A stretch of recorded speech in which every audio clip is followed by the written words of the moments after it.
Here is one way to become the most dangerous, the most powerful, and the most charismatic man in any room that you enter. I was working for my dad in the insurance business 20 years ago. And one day I walked in to ask him if he'd like to go and have lunch with me later that day. My dad and I worked in the insurance business shoulder to shoulder, belly to belly for 17 glorious years. But this was my very first year when I was learning the business from the front door to the back door.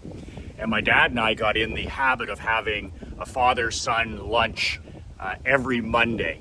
I literally look back at those lunches that I had for 17 years as some of the greatest moments in my life. My dad and I would go across the street to the pub, to the eatery, and we would drink a couple of beer. We would enjoy a lunch together, and some of these lunches were 3-4 legendary. And my dad and I, for the first time in our lives, we would talk about everything. We would talk about family, we would talk about business, we would talk about marketing, we would talk about winning, we would talk about losing, we would talk about sales. But one of the things that my dad taught me that day when I walked into his office is I walked in and I said, "Dad, would you be interested in going to lunch today at 1 o'clock?" And my dad was, of course, head down working on his files. We had the old paper files back in the day. And he looked up from his work and he had this stern look on his face and he said, "You know, son," he says, "you talk too much." And I was like literally stunned. He had never said that to me before. You talk too much. And after, collecting myself, getting myself up off the floor, I actually pulled up a chair and I sat right in front of my dad and I stared him down and I said, "What do you mean? What the hell do you mean I talk too much?" He said, "Well, I've been watching you in this office over the last 6 months." And he says, "One of your greatest weaknesses is you talk way too much. You don't know when to open your ears and close your mouth." Again, I was absolutely flabbergasted. I could not believe what he was telling me. So he started to work again. I said, "I don't get it." He said, "When you talk too much as an entrepreneur, as a business owner, as a hockey coach, as a person of influence, husband, whatever it is," he said, "you have no chance to win." He says, "The man that has all of the power, the most dangerous man in any room, the most charismatic salesperson, is the man that listens twice as much as he talks." He said, "You're like a Herb Tarlick, on WKRP." He says, "You think incorrectly that the more you talk, the more you can sell." But it's not true. That's amateur hour. He says salespeople and entrepreneurs who talk a lot, he says they have the worst sales. It's about listening. It's about persuasion. It's about influence. It's about being the most charismatic person in that room. And it's about listening. And then he used the term that I heard, former Alabama coach Nick Saban used to talk to his players and his kids in his summer camp. And he would always talk about God gave us 2 ears and he gave us 1 mouth. And that's the ratio that we should be using in our own life and business. Listening twice as much and talking half of the time or 50% less. And there's a great saying, especially for introverts like myself, where if I'm going to a family function or a barbecue or a family reunion or out to dinner with friends, I was taught that if you want to be interesting, be interested. In other words, being a question asking machine. So this is what my dad was trying to hammer home that day. He said, the man who walks into a room and is silent, is still, is the most powerful, the most charismatic, and you're literally giving yourself an unfair advantage, my dad said, because you're the person that's the most persuasive and the most influential when you keep your mouth closed. So I thought about this for a bit, and I figured it out after a couple of days. I'm like, my dad is absolutely right. Ask a question, ask for the business, and close your mouth. My dad said to me, he goes, you know how I built this business? You know how I've bought 13 different small insurance agencies, how I've been selling insurance for the last, 45 years? He says a lot of it is just asking for the business or asking to buy the company from somebody else and tossing that pen across the table and closing my mouth. He says that's how to be the most dangerous, the most powerful, and the most charismatic man in any room.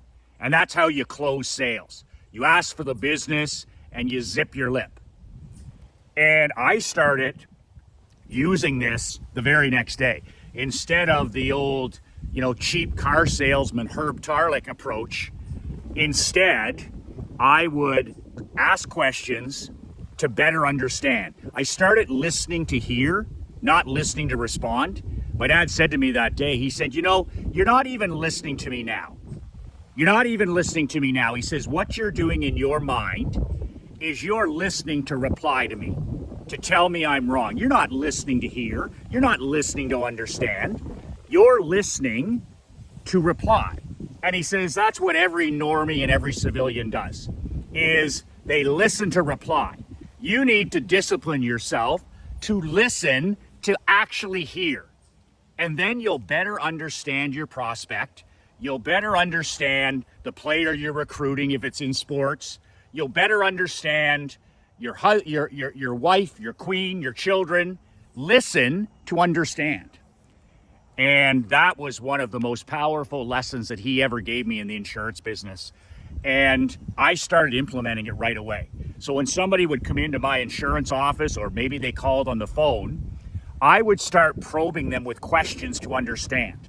And I would be interested, I would be genuinely interested in their particular situation. What do they do for a living? How many children do they have? How many grandchildren do they have? Where do they live? What keeps them up at night? What are their challenges? What are they good at? What do they struggle with? And the more interest that I showed in my prospects and clients, the more interested they were in me. So literally by asking questions and being quiet and genuinely listening with both ears, I doubled my sales and I doubled my closing ratios. So that's something to think about in your business as the entrepreneur, as the small business owner, as the king of sales, is how are your listening skills?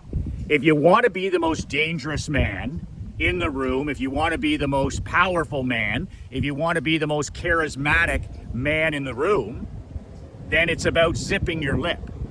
And I also tested a few things. My dad said, get in the habit of walking into any room. He says, whether it's with your hockey team, whether it's a social function, whether it's business related, he said, get in the habit of walking into a room and being quiet, literally not talking. And he said, he said, normies are open books. If you ever want to know somebody's life story, all you have to do is be quiet. Ask a couple of probing questions. People, what's the favorite topic? People's favorite topic is what? Themselves. So when you're in a situation, whether it's business or sales or social, all you have to do is ask a person a little about themselves. Hey, what's your story? What's your story? And then a few more questions, probing questions. And 99.9% of men and women are open books. They'll literally tell you their life story, their life secrets, once you build that rapport of interest in them. And that's the most powerful sales strategy that my dad ever taught me, is be interested to be interesting, ask questions, genuine questions, show a genuine interest in your prospect, in your client, and then close your mouth and listen. Become a professional listener. Listen to hear, listen to understand, and push the pen across the table and close the deal. Close the deal. Stop talking so much. That's amateur hour. And start doing what nobody does in sales today. Nobody listens anymore. Be that top 1% of 1% of 1%. As a husband, as a father, as a grandfather, as a salesperson, be that top 1% of 1% of 1% of 1% who is an outstanding listener. And literally, as you know, in today's world, people can't stand silence. They can't stand silence. So when I am still, or I am quiet, or I ask a question and then close my mouth, it literally, people can't stand it. They gotta make if I make an offer, and then I make my offer and I'm quiet, they literally can't stand the silence. And then they start talking, they start spilling their guts, they make an offer. The most powerful man or woman in any negotiation is the one that talks the least. That's Jim Camp 101. The FBI's most feared negotiator, Jim Camp, the late great Jim Camp. The person who has power in negotiation is the person that says the least. The person that says the least. So if you've battled with procrastination and focus like I have throughout the years, and you'd like to work at least 10 hours less a week, I've got a one-page make shit happen productivity checklist that you need to get your greedy meat hooks on. The link is below. I'm only charging $7. What's that? 2 cups of coffee, a sugar, one of those goofy Starbucks sugar coffees. But the reason I don't give it away for free is because the more you pay attention. This hot sheet is just one page. You can download it, PDF, use it. I print them off, 7 of them a week. That's my game plan for the week, by the way, this make shit happen productivity hot sheet. So when you invest even something as simple as $7, you actually use it. And that's the reason, because I don't give a shit about the $7, but I do give a shit that you use it. The more a person pays, the more they pay attention. The link is below. It's my day from 5:59 a.m. till 10 p.m. And I use this blueprint. This is my playbook day after day for the last 25 years. And if you just use a couple of things on there, you're going to save yourself a minimum 10 hours a week. That's 40 hours a month. What the hell would you do with 10 more hours a week? Go to the gym, date your wife, spend more time with your kids, your grandkids, take an afternoon nap, eat better, travel, golf, pickleball, tennis, whatever the hell. Can you imagine? Can you visualize your life with 10 extra hours a week, 40 hours a month? That's what that sheet can do for you. The link is below. If your time isn't worth $7, you're beyond help. The link is below. That's it for today. 2 words that change my life, 2 words that'll change yours. Be relentless.